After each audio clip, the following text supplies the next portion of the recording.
हाँ, तो क्या हाल चाल। मेरा नाम है KSR और आपको फिर से स्वागत है हमारे चैनल पर।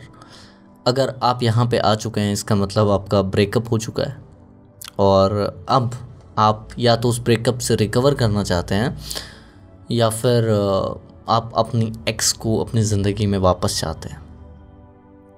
दोनों ही चीज़ें पॉसिबल है आपकी ज़िंदगी में।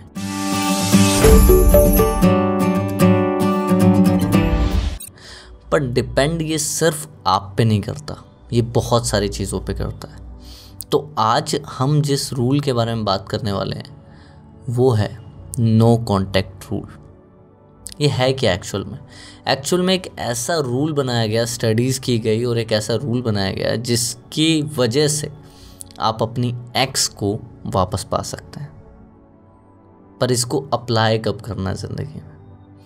इसको तब अप्लाई करना है जब आपकी गर्लफ्रेंड या आपका बॉयफ्रेंड है, जब आपको ब्रेकअप के लिए बोलता है। सपोज़ कि आपके बहुत दिनों से लड़ाई हो रही है और आपको पता है कि अब ये बार बार कहीं ना कहीं आपको ब्रेकअप के लिए बोल रहा है। एक दिन फिर ठीक हो गया, फिर 10-15 दिन बाद फिर उसने बोला, तो आपको पता चल रहा है कि कहीं ना कहीं अगला वाला आदमी चाह रहा है ब्रेकअप, पर वो बोल नहीं पा रहा है या उसको एक राइट चीज़ नहीं मिल रही है, एक सही वजह नहीं मिल रही है, इस वजह से वो आपसे ब्रेकअप नहीं कर पा रहा है। तब इस नो कॉन्टैक्ट रूल को अप्लाई करना है। पहली बात बता दूं मैं आपको कि ये वीडियो लंबी होने वाली है, तो इस वीडियो को एंड तक ज़रूर देखना, नहीं तो आपको समझ में नहीं आएगा। अगर आप इसको आधा देख लेंगे और आधा अप्लाई कर देंगे then it not going to work. Okay, तो सबसे पहले आपको ये समझना है, जब आपका पार्टनर आपको छोड़ के जा रहा है, आपका पार्टनर आपको छोड़ के किसी और के पास नहीं जा रहा, आपको छोड़ के जा रहा है, तब आप इस रूल को अप्लाई कर सकते हैं। समझिए कि आपका पार्टनर आपको छोड़ के कहीं और किसी और इंसान के पास नहीं जा रहा है, सिर्फ आपको छोड़ रहा है क्योंकि शायद आप में वो इंटरेस्टेड नहीं है, या अब आप उसको इतने अट्रैक्टिव नहीं लगते, या फिर आपकी कुछ रीज़न्स हैं रिलेशनशिप में जिसकी वजह से वो इंसान तंग हो गया आपसे या अब रहना नहीं चाहता आपके साथ। तो आप ये रूल अप्लाई कर सकते हैं। तो नो कॉन्टैक्ट रूल है क्या, कहता क्या है? नो कॉन्टैक्ट रूल ये कहता है कि आपको 30 डेज़ तक मिनिमम, ठीक है, 21 to 30 के बीच में हो सकता है, पर मैं बोलूँगा कि 30 डेज़ तक आप इसको अप्लाई कीजिए। ठीक है, 30 डेज़ तक जब आपका बॉयफ्रेंड या गर्लफ्रेंड आपको ब्रेकअप के लिए बोलती है, तब आप इस रूल को अप्लाई कीजिए, उसको बिना बताए।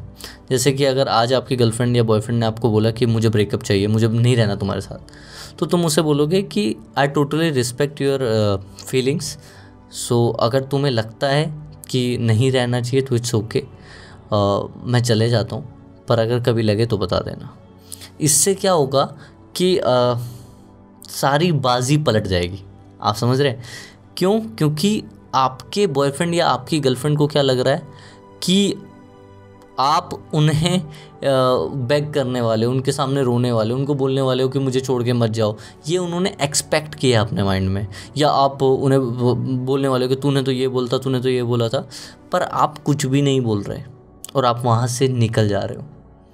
इससे पहली चीज़ क्या होगी कि आपकी इज़्ज़त बची रहेगी, जो कि ऑब्वियस है कि जो इज़्ज़त आपके रोने से या गिड़गिड़ाने से, भीख मांगने से जा रही थी, क्योंकि जिसको जाना है वो जाएगा ही, उसमें आप कुछ नहीं कर सकते। ठीक है, फर्स्ट चीज़ ये है।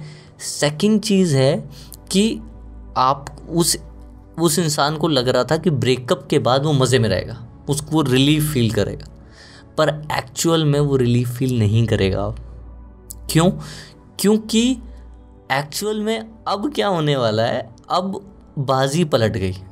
अब वो पूरे आगे वाले 10 दिन, 15 दिन, 20 दिन वो ये सोचता रहेगा कि यार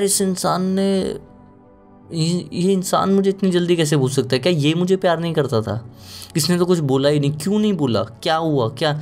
अब उसके माइंड में मतलब शायद वो बोले ना किसी को, पर माइंड के बैकएंड में कहीं ना कहीं ये चीज़ें चलती रहेंगी, जिसकी वजह से वो अनकॉन्शियस हो जाएगा। उसको लगेगा कि यार क्या हो रहा है मेरे साथ। वो ज़रूर आपको वापस आपके रिलेशनशिप में वापस आना चाहेगा। ये चीज़ ये चीज़ आपके बहुत ज़्यादा चांस बढ़ा देती है रिलेशनशिप में आने के। ठीक है, फर्स्ट चीज़ ये है। सेकंड चीज़ ये है कि इन 30 डेज़ में आपको ये नहीं कि आप बस बैठ गए अलग से, क्योंकि अगर वो आपके बारे में सोच रहा है तो आप भी अब ये सोच रहे हो कि वो वापस आएगा या आएगी या नहीं आएगी, क्या होने वाला है क्या नहीं होने वाला है। तो सबसे पहले आपका बॉयफ्रेंड या गर्लफ्रेंड इस चीज़ के लिए तैयार नहीं है, पर आप तैयार हो क्योंकि आपने हमारी वीडियो देखी है तो आप अब नेक्स्ट 30 डेज़ के लिए तैयार हो।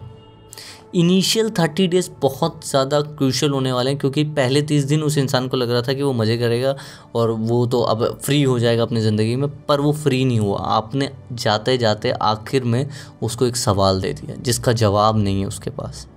वो जवाब लेने वो ज़रूर आएगा। ठीक है, पहली बात, शायद वो 10 दिन वेट कर पाए, 15 दिन वेट कर पाए, पर वो ज़रूर आएगा। ठीक है, ये इसकी गारंटी नहीं ले सकते कोई भी। आप बोलोगे कि आप गारंटी लेते हो, नहीं, एक्चुअल में वो इंसान की लाइफ में क्या चल रहा है, क्या वो किसी और से तो बात नहीं कर रहा है, या फिर उसके ऑलरेडी कोई, कई बार ऐसा होता है ना कि आपके कोई बेस्ट फ्रेंड बन रखे हैं पहले से, आपको पता है आपको इनके साथ रिलेशनशिप में जाना है, you are just waiting for the breakup. तो उन केसेस में ये काम नहीं करेगा, पर मोस्ट ऑफ द टाइम ये काम करता है। फिर उसके बाद आपने जब उन 30 डेज़ के लिए आप तैयार हैं, तो आपने क्या किया, उन 30 डेज़ का प्लान बना लिया। सही में बता रहा हूँ, सीरियसली अगर अप्लाई करोगे then your ex is going to come back definitely.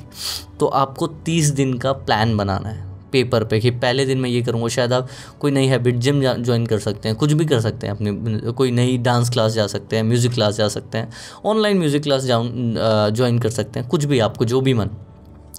तो आपको वो ज्वाइन करना है और आपको बेसिकली यहाँ पे दिखाना है कि आप क्या कर रहे हो। एक ब्रेकअप बोलने के बाद एक बार वापस पूछने भी नहीं आया कि आपके दिल में क्या था, तो फिर क्या फ़ायदा, ऐसे इंसान के साथ रह के ही क्या करोगे। ठीक है, तो फर्स्ट पॉइंट ये है, आपको ये चीज़ समझनी है। ठीक है, सेकंड चीज़ ये कि इन 30 डेज़ में आपको एक चीज़ और करनी है कि इसमें बहुत सारे काम है। आपको लग रहा है 30 डेज़ कुछ नहीं करना, नो कॉन्टैक्ट रूल में बहुत कुछ करना है। इन 30 डेज़ में एक तो पहली बार नोट डाउन करो कि कौन से ऐसे रीजंस थे जिसकी वजह से बार बार लड़ाइयाँ हो रही थी, क्यों आपका रिलेशनशिप बिगड़ रहा था, क्यों ऐसा हो रहा था कि आपका रिलेशनशिप बार बार ख़राब हो जा रहा था। नोट डाउन करो, ठीक है, और उन चीज़ों पे काम करो। अब बोलोगे सर अगर वो 30 दिन बाद वापस ही नहीं आए फिर क्या फ़ायदा, फिर भी फ़ायदा है इस चीज़ का, क्योंकि एज अ पर्सन अगर आप किसी के साथ भी रिलेशनशिप में रहोगे तो वो गलतियाँ होंगी, तो एज अ पर्सन आपको उन गलतियों को सुधारना है और इन 30 डेज़ में पर्सनैलिटी डेवलप करनी है अपनी, ताकि जब अगर 30 दिन बाद वो वापस भी आती है तो उसको एक नया इंसान मिले जिसने अपने ऊपर भी बहुत काम किया है। क्यों इसलिए नहीं कि सिर्फ अपने लिए, उसके लिए भी, इस रिलेशनशिप के लिए भी। ठीक है, तो नोट डाउन करो कि कौन सी चीज़ें हैं जिन पे बार बार लड़ाई होती है और जिन पे लड़ाई नहीं होनी चाहिए थी। अगर ये आपको समझ में आ गया then you will definitely going to hit this 30 days. ठीक है, तो आपको मज़ा आने वाला है इन 30 दिनों में। ठीक है, और इस 30 दिनों में उसके दिमाग में भी बहुत सी चीज़ें चल रही हैं कि आप पूछ क्यों नहीं रहे, इतनी आसानी से भूल तो नहीं सकते, ये क्या हो गया, मतलब अब बाजी पलट चुकी है, अब उसकी बारी। ठीक है, तो एक बड़ी अच्छी लाइन याद आ रही है मुझे इस पर कि उसे लगा था कि दर्द दिल देकर वो जीत गई, उसे लगा था कि वो दर्द दिल देकर जीत गई, पर बाजी तो तब पलटी जब एक नज़र हमने उसे मुस्कुरा कर देखा। तो इन 30 डेज़ में ये भी आप नोट डाउन कीजिए कि आपके पास स्पेस एंड टाइम बहुत ज़्यादा रहेगा, क्योंकि अब वो इंसान चला गया आपकी ज़िंदगी से, तो बहुत ज़्यादा टाइम है आपके पास।